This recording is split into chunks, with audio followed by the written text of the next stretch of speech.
for joining us on Tonic TV. We're here at the University of Portsmouth, where over the next half an hour we'll be introducing you to the vital work Tonic does and talking about the Tonic Rider programme. Tonic Music for Mental Health started off as a local charity here in Portsmouth. It is now in its 11th year and operating nationally, giving free point of contact help and guidance on a range of mental health issues to fans at music events and music industry professionals through the Tonic Rider programme. We have some guests lined up who have connections with Tonic and first-hand experience of working in the music industry. We will talk about mental health in the music industry, with guests drawing on their personal experiences, with the hope our discussions will give you a better understanding of the work Tonic is committed to delivering. We have Geordie Shenton, who is a coordinator of the Tonic Rider programme. We have Ems, also known as Amelia, singer-songwriter, producer and lead singer of Amelia and the Mighty Z All-Stars.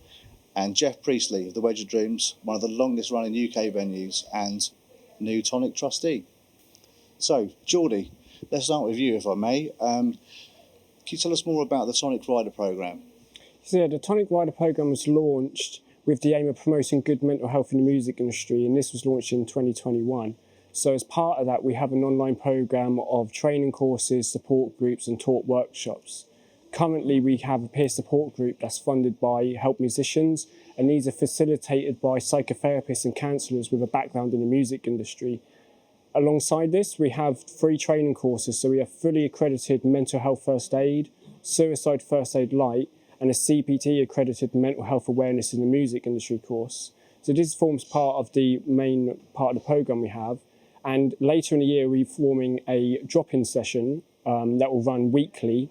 And this will include a range of talk workshops. So this will include workshops on ACT skills, emotional resilience, music performance anxiety, and substance use awareness as just examples of sort of the monthly workshops we'd include within that. Thank you.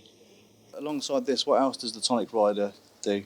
So starting this year, we're introducing backstage support at festivals across the UK. So in April, we'll be offering support to artists, crew and staff working at Takedown Festival, and we'll be doing this at a range of festivals throughout the year.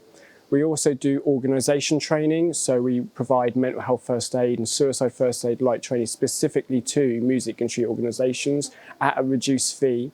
And we also do industry welfare, where we provide one-to-one sessions and support to individuals working at organisations. And this also includes music festivals themselves. And with the launch of our new website, we have a range of specific mental health zines for the music industry. So focusing on anxiety, depression, substance use, suicide prevention, and these are tailored to the music industry, so they focus on music industry stressors and music industry resources within that. Excellent. So, Ems, you've attended our mental health first aid and suicide first aid light training. Can you tell us a bit more about your experience of that? It was a great experience for me, mainly because I was able to gain more knowledge about mental health, as well as it opened me a bit more to the whole problem, especially when it comes to like awareness. It was definitely a great experience, and I do recommend that course. Most of the courses I've done to musicians and people who are in a music industry, entertainment industry especially. You were also referred to Tonic Rider for one-to-one support as well. Is that right? Could you tell me more about that? I was referred by Tonic to an organization called BAPAM. And through Tonic, I got a referral to one-to-one counseling sessions, a therapy, basically, which I'm so grateful for.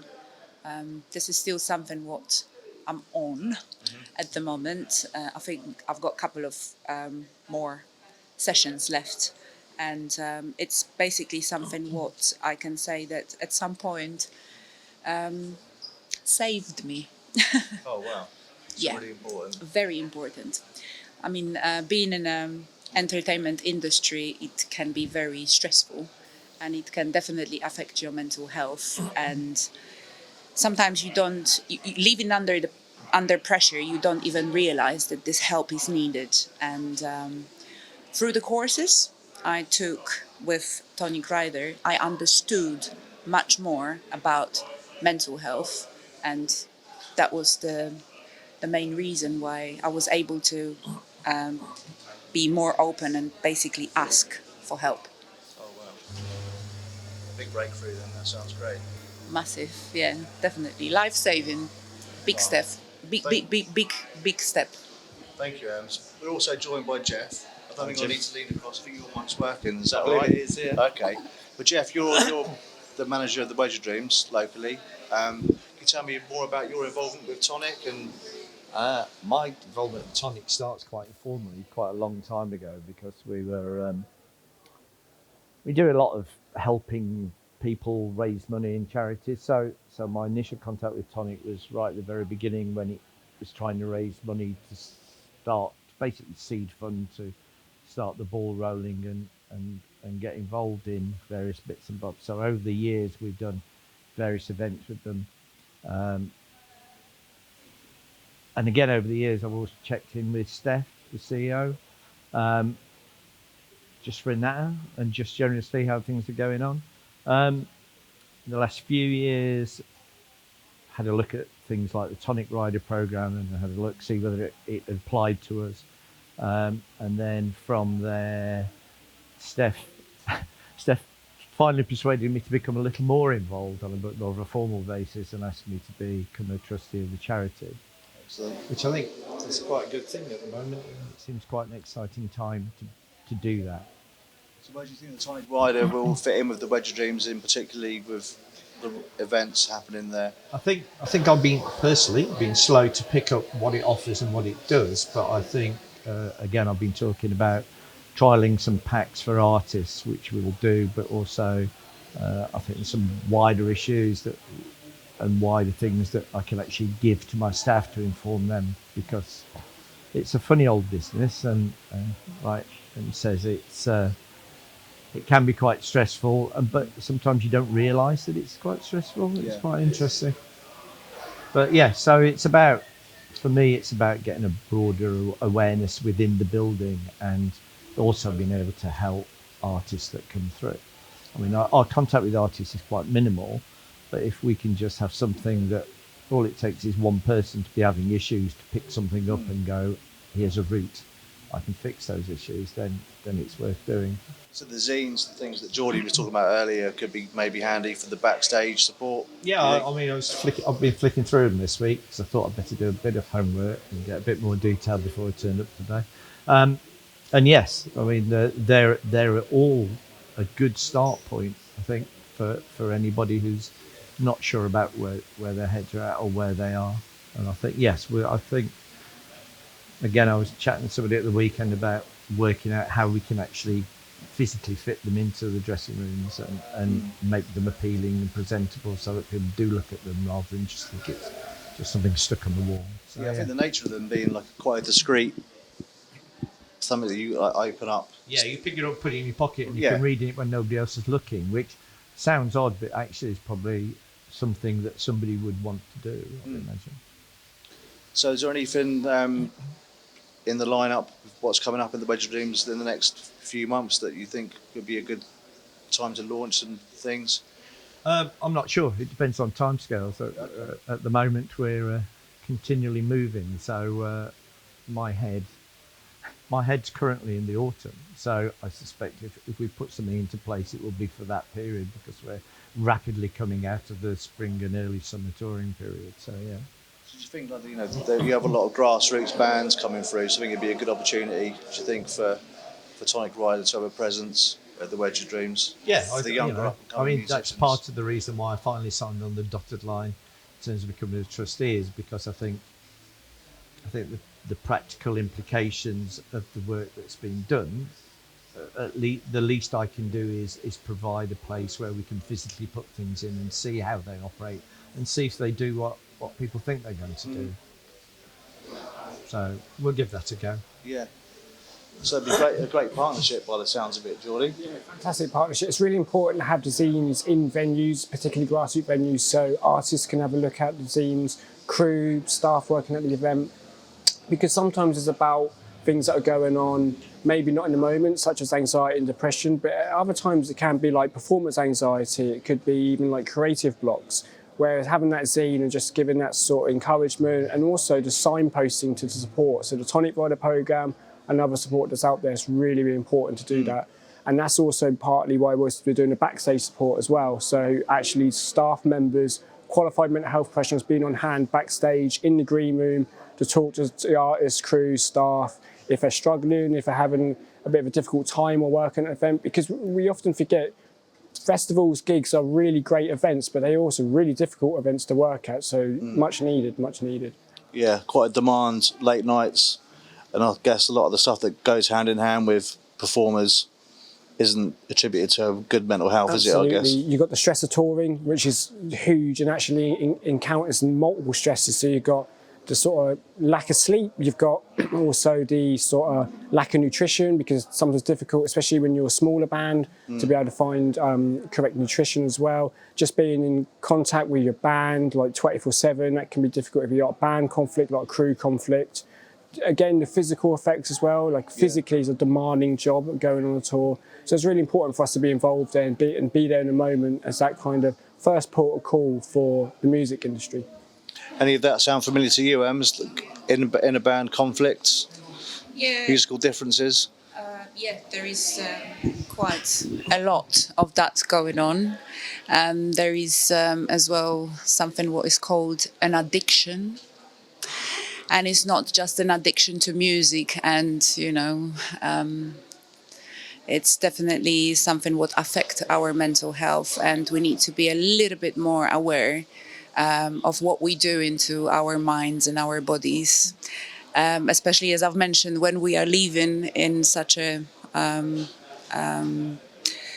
stressful environment and working in a music entertainment industry, we can be triggered very, very quickly, and we have to be very, very careful and definitely have more knowledge about it. How to. Jeff, you mentioned earlier with your staff and lots of travelling bands coming through. I mean, mental health's a big talking point. I mean, do you think it's obviously important to talk about it? What's your experiences of it in the venue? I mean, it's difficult because apart from anything else, everything apart from my key staff, everything else is transient. We see people for a day, of no real, a band will come in for a day and we will never see them again. So it's difficult from that point of view. But I think also our industry attracts a certain kind of creative person, and with that creativity sometimes comes mental health issues. It seems to go a little hand in hand, and providing their stuff around for your staff and providing that, again, it's almost giving them a discreet route as much as it is, like Geordie said, the leaflets and bands picking them up and maybe looking at them later. Your staff can do that as well, and I think that's quite a good thing. I think Geordie's point about newer bands that aren't travelling on tour buses, that are travelling in the back of vans and are doing the rounds and doing the miles and doing whatever, that's the area where I think it's the hardest, that because you're just working so hard. And I think there's a novelty factor for a while, but that lifestyle can be quite wearing, and always on the move, not, like say, not sleeping, not eating properly. It's not a good thing for anybody at the best of times, never mind going up on stage and performing for an hour or so, and the energy and the mental energy involved with doing all that. So it's almost like the whole business is built to make people crack almost. But Yeah. Why are we still in it? But yeah, but that's the balance of it, isn't there? It's like any business. There's the pressures of doing it, and there's the fun in doing it, and it's all about balance, isn't it? That's the hard thing to find sometimes. But would you do something else? No. But if you learn the skills to be able to do what you do and do it better, then that's a good thing too. And protect yourself. Yeah. As well. That's what I was going to ask you all, actually. What advice do you think you would give to an up-and-coming band or people that are on tour that are up against these issues and the late nights, or the and those acted on those stresses, what advice would you give? I think from a artist perspective, I think it's when Em said about, you know, why do we do it? Why do we do this career? I think working in the music industry is a really fulfilling career.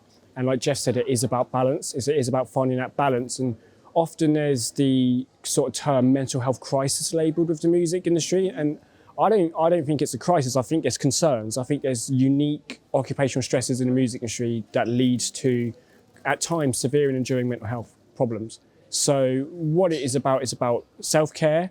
It's about learning about what services are on offer, looking at Tonic Rider, finding out what we offer, and it's about that support and training element. So going on to do stuff that supports yourself, such as a peer support group, and also doing training courses such as mental health first aid and suicide first aid, so you can support yourself, your colleagues, and the wider music industry. And I think over the past 10 years, we've had quite a real awareness around mental health in the music industry, and we're now getting to the point of action. And the action is about music professionals, musicians, venue operators, crew, going on, doing training, doing support programs, picking up the resources, just learning things, just learning skills. And I think, you know, there is stigma so that we have to all individually overcome that stigma. But as more and more of the music industry do training, engage with support, then that stigma will begin to lower, much lower.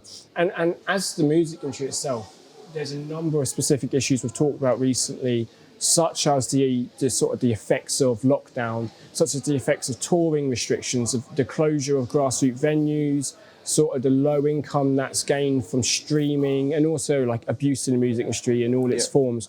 What sometimes we maybe forget to do is actually relate this to mental health, that these issues impact the mental health of music industry professionals. So it's about us having the awareness of these issues, addressing them, making campaigns for them, but also focusing on the mental health and having that support and training to address that as well.